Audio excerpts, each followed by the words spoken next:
With the CSV from Propte.com, you can create a PnL report in Google Sheets. This workbook currently has only one worksheet containing the imported table. Add a new second sheet to create a second table to look up the account type sort order. I'll put this formula in the video description. It basically just makes a new table with the unique account types from column J in the imported table. In this case, there are only 4 account types we want to include in our report, so I manually enter the numbers 1 to 4 next to the income, other income, expense, and direct cost account types, leaving the other account types blank to make them easy to filter out. Switch back to the first worksheet with the imported table and add a new column to look up the account type sort order.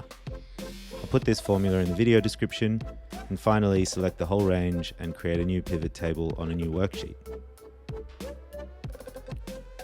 On the new pivot table, drop the new PnL field into the pivot table rows section and uncheck the automatic subtotal option.